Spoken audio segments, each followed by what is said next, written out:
Hello, good morning, and welcome to episode 25 of Nebula Quest. I am noden'gin, your host, as always. So, oh man, many great things have been happening. Well, actually not that many great things, but a few great things. Certainly, in the last episode, we punched ding the thing. In episode 24, Space Car Bingo made its triumphant return, and we punched dinged a hot Jupiter. Yeah, I'm really happy with that. So that's one that I've been kind of like eyeballing for a while. I'm like, oh, we really got to get there eventually and do these things. But now we can actually say we did. Lock destination, please, because we are going to continue on our way to the Horsehead Nebula, and we're going to do that by doing some exploration and faffing about on our way there. Yes, so, excuse me. Wow, what a dirty boy. Oh, it's just a little baby planet. Frameshift drive charging. I'm gonna flip this back over very quickly so we can take a look at this. Yeah, smaller than Mercury. 2, 1, engage. I think that would classify itself even as a dwarf planet, but I don't know that for sure, so I won't make that statement specifically. Anyways, yes. So we Space Car Bingo coming back, so we getting closer, well, not closer, but ever closer to eventually, hopefully one day, giving away a copy of Elite Dangerous, as Space Car Bingo was designed to do and has yet to fulfill. Its raison d'etre is very much unfulfilled. It's very depressed. It feels really sad about the whole thing. I just want to take a peek-see at this little snowball hanging out. It is indeed a little snowball, and indeed hanging out. It's actually interesting, and I don't know how much of it is... Yeah, I'm going to say it's mostly just my imagination playing tricks on me, but it actually looked like it wasn't perfectly round, like it actually had some deviation in the... I don't know, it didn't look quite perfectly round. Anyways, and it was... I thought, wait, but I think I'm wrong. Okay, continuing on. let's just keep doing our thing. I don't know what to talk about. I actually have no idea. I have nothing to talk about today. It's been a hell of a week. It's going to be a much worse week. It's just not a great week for me on a personal level. It's very busy, jump all over the place because I work shift work. And that's all well and good, except when the shift work requires you to work at like a bunch of different times in the same week. So like going from like days to afternoons to midnights, like I am this week. Actually, I'm going from days to earlier days to midnights to afternoons. So, yeah, I'm just completely tapped out for the most part. Like, my energy levels are just all over the place. Never really getting, like, a solid sort of, I don't know, grasp of the day. I guess it's what it is. Like, I wake up, I do a thing, and then I go to bed. That's all I got. I got nothing. There's no sort of feeling of, hey, I'm totally awake at any point, or hey, I'm totally asleep. I don't get that right now, so... and it's only going to get worse, because I still have the earliest days and the midnights to come, so... Oh, let's,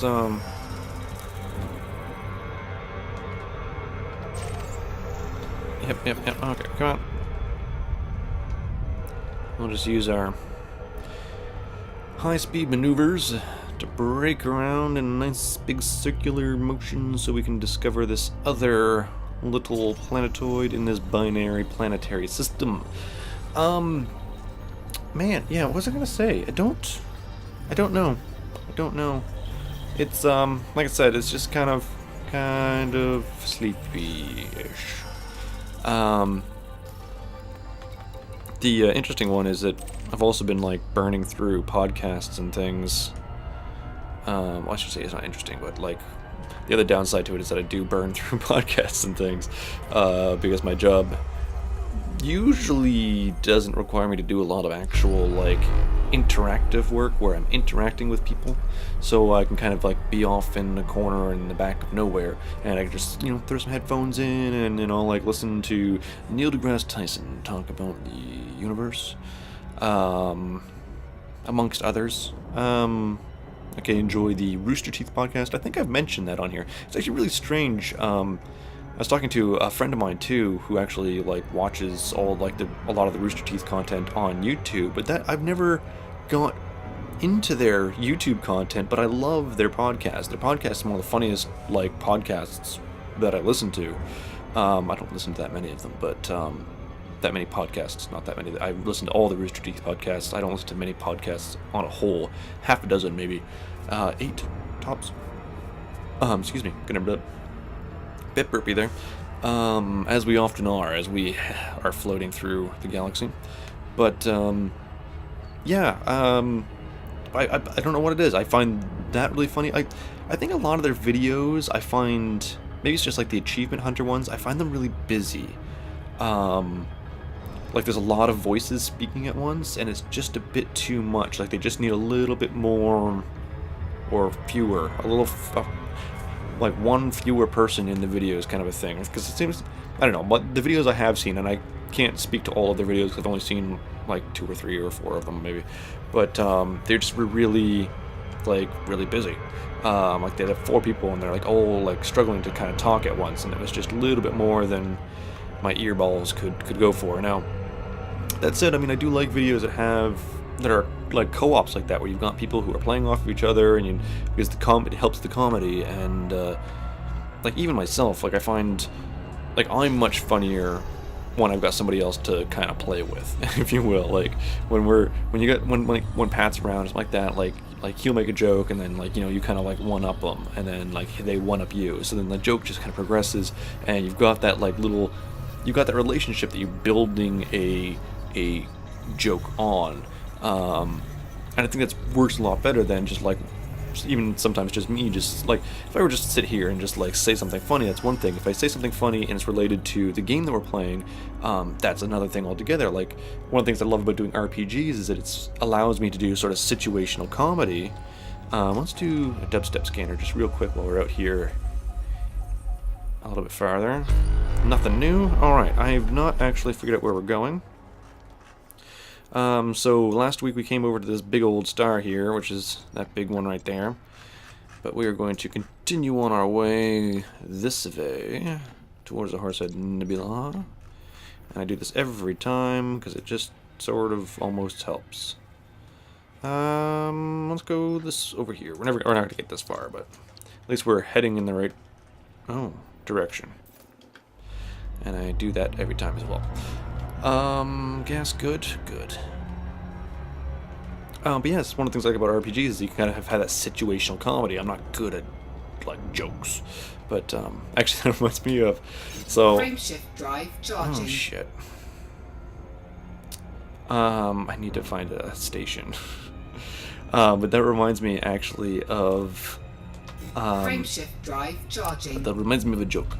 No, it reminds me of this time I met one of my exes. Was I don't know how to say it. I was gonna say just she was of a different nationality than me, but it's true. Well, she was Canadian, but all right. Let's backtrack. So one of my ex-girlfriends was Serbian. So and in that, when we started dating, I had to meet her parents. Was one of the sort of deals that I don't know that she had with her parents, that anybody that she was interested in or whatever, like they wanted to meet this person that their daughter was going to spend time with, and just make sure that he wasn't like a psycho killer or something. As fuel scoop disengaged. Seems, fairly reasonable. Plus, just wants to meet people who are interested in spending time with their daughter. I had no problem with it, that's what I'm saying. So went over to their house for dinner, whatever, had a really lovely time, met both her parents, who were both really, really nice people. Her dad, took to me instantly, and, we were kind of joking around all throughout the night. And her mom doesn't actually speak a lot of English, which is kind of a damper on things. and I speak no Arabic, so that doesn't help me. I assume. Yes. I'm like pretty sure she spoke Arabic, and I'm like, I just like started going, I don't know, what language do they speak? That's sort of like when you meet somebody and you're like, I don't know, what is it? Do they speak Chinese? Like, do they speak Mandarin, or do they speak Canton? I don't know. So I didn't know if is there a different? Do they speak a different version of Arabic, or is there a different language in Serbia? I don't know. I just always assumed it was Arabic. I know that my girlfriend also spoke Arabic, so I presume that's what her mom... Anyways, this is all pointless babble. The point is the joke. The joke! So, yeah, so I'd... her dad was off, I don't know, doing something, and, my girlfriend's mom, like, or ex-girlfriend's mom, kind of, like, you know, leant over the table and looked at me, and she says, Nadia tells me that you're very funny. I'm like, well, you know, thank you. I mean, it's nice to hear. And she's like, tell me a joke. And I'm like, that's not really what I do. I kind of do like situational like comedy, where like, you know, something happens and I say something to make, you know, light of it. And she goes, oh, it's okay. You're not funny. And I went, okay, yep, you're right. I am not funny. And that's basically the truth. I am not a funny person. I am moderately okay at doing silly voices now and again and making people chuckle when I point out things that are actually just happening around them. That's what happens. This is so pretty. Look how pretty that is. Wow. You would be. That's a pretty place. All right. Let's do another dubstep real quick as we mosey out to this next location. Nothing now. Obviously. It's like probably the worst telling I've ever done. I've told that like story a bunch of times. That's got to be the worst I've ever told it. Like usually I get better at telling stories. I kind of like, they don't so much evolve, but because you know more what you're going to say, you can kind of like, you can like put the right pauses in, and you can do like all the little things to make a story just that little bit better. I didn't do any of that with that. That was like it felt like the first time I ever told it. That was horrible. Like, what the hell? A little bit of our San Pellegrino San Pellegrino available at Noden Space Coffee everywhere. Yeah, that was very strange. I don't know if it's because you're so intimidating. All of you, you're just so intimidating that I get thrown off my game. And bad things happen. Actually, speaking of throwing off my game and you guys being intimidating, so I've been playing Ride. If you haven't watched it, it's fantastic. Go ahead and do it. I really enjoy it. If you like motorcycles, you like racing, it's all good times, good fun. I like both those things, so yes. But anyways, regardless, so I've been playing that and can't believe how hard it is to like race and talk at the same time. I didn't realize sort of how much, like I've only got like the difficulty on medium too. Like when I played like MotoGP 8, 13, 14, I play on like the hard like difficulty, like not the hardest difficulty, but like one down from that, I think. I'm still just playing on medium difficulty, and I'm just not doing well. It is definitely... I do blame not having loads and loads of laps, which sort of... Especially with a lot of the circuits being as new to me as they are, track knowledge becomes a big thing, and I've complained about this like non-stop in one of my episodes, actually probably a bunch of my episodes, about how I just don't have any track knowledge, and it drives me insane. Because part of racing, like the big part of racing, is frameshift drive charging. Knowing the track, so you know where it goes, and that's important, so you can set yourself up well for the next thing. But more than that is knowing exactly how far this corner is, and exactly what lines you can get away with on the inside, the outside, like where you can kind of pick up a little bit of time, or where you can kind of like just sneak in front of somebody and block past them so they can't get back in front of you, and just little like eccentricities of the track, like where there's a bump that really unsettles the front of the bike during braking or something like that, and how to avoid it, or little things like this that you get when you've got like 45 minutes of, of practice time before you start qualifying for a race. And that's what I do. Like when I do the MotoGP racing series games, I do full weekends, and I will sit there and I'll do like full practice sessions and the full qualifying things, so you get a sense of the track, and you learn the track, really learn the track before you go, or reacquaint yourself with the track. A lot of those tracks, since I've been playing the game for a while, I know the tracks fairly well, and they're not that different, sort of one game to the next. But I'm really trying to keep track of my heat here, because we don't need any more heat damage. Fuel scoop disengaged. Did I do one of these? I don't remember if I did or not. Alright, good. Ah, it's so nice to be in like a location that's got like fuel. We went through that whole huge section where we were just like constantly running out of gas. And now it's like every star system is a star we can siphon fuel off of. And it makes me happy. Yeah, so you get that, but you get that track knowledge over time, and then not having that when you go into the game now, it's just like every time you come in, it's like you're brand new to the game. So I think it's one of those things that I think I'll get better at as time goes on, and I learn the tracks a bit better. But I think that it is gonna take some time, and I'm really enjoying the game though, and it actually has me, and I've just mentioned this, I just did a big recording for Ride. I just did recorded episodes 6 through 8, 6, 7, and 8, I think, yeah. And in one of those, actually, I was talking about MotoGP 15, which they recently announced, and I was when they first announced it, I was like, well, I'm not sure I'm that interested in this, because, like, for me, MotoGP 13 has been sort of my staple go-to motorcycle, like, racing, big air quotes simulator over the last little while, because 14 was just not great. I did not enjoy it. I didn't enjoy the way the bikes handled or felt, or the feedback that you got, because I had a lot of complaints about it. And I was really worried that Ride was going to be like that, and then it turns out it was really quite a bit of fun.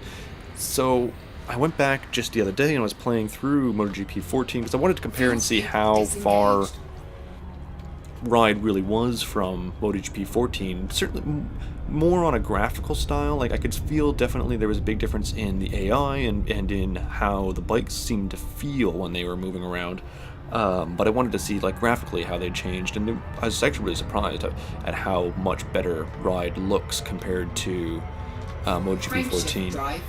And then I compared it to and then I started playing MotoGP 13 again, which had, to me, like, some of the best bike handling feeling that I'd had in recent time. I think actually MotoGP 8 was a little bit nicer for feeling, but they didn't have like an on-bike, like, first-person view to, like, you didn't have that option, so that always bugged me about that game. But anyways, so 13 was sort of like my milestone for this is how, like, I want the feeling of the bikes and whatnot. And then playing it against Ride, I actually think I like the way that the bikes feel with Ride just a little bit better. So it makes me think that, yeah, MotoGP 15 could be really good. That is so bright. It's just very, very bright in that whole corner. Wow. A big yellow star. Alright, come on. That's close enough. We got all this fuel just everywhere, so... Fuel scoop disengaged. I should really, with this guy, probably take a peek-see and see if there's any sort of planets hovering around it. Slow down, slow down, slow down, slow down. Never slows down. Never slows down when you want it to slow down.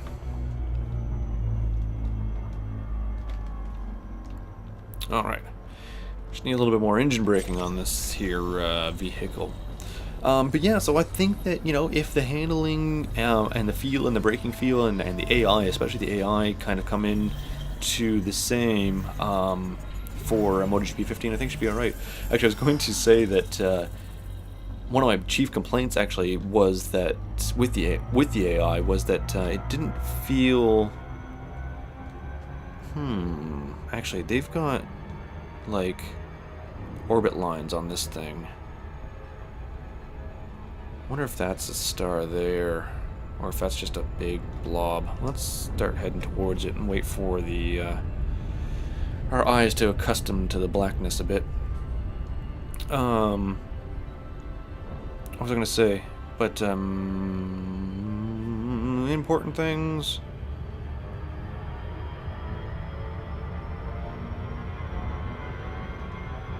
Alright, starting to get a little bit better view of where we're going. Okay. So let's go this way. Let's just see if that star starts moving at all.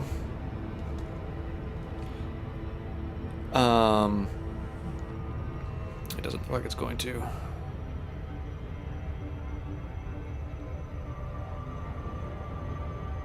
No, I think that's just staying rock steady. Okay, so let's back off. And let's point back towards this guy and let's just take a peek-see of what is in the neighborhood. Whoa, whoa, whoa, whoa. What was that? But what is that? Right on that little orbit line over there.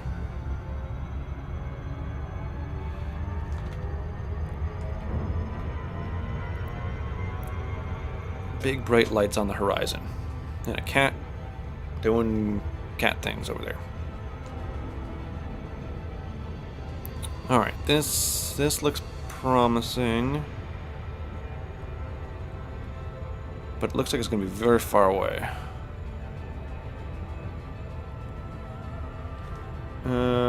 Cheesy. Chase. Bree, what you doing? Being an acrobat. Acrobat cat. Yeah, so I'm really hopeful for the game. I'm excited to see what they do with it and to check it out when it comes out. I don't know. Now that we're heading over here.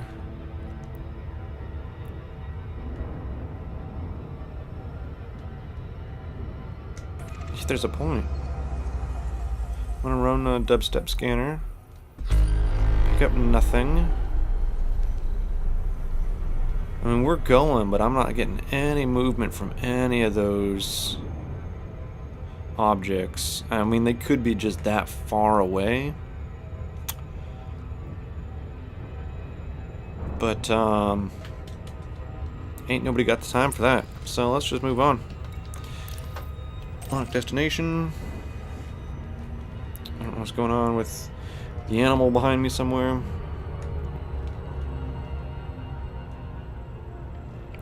Alright.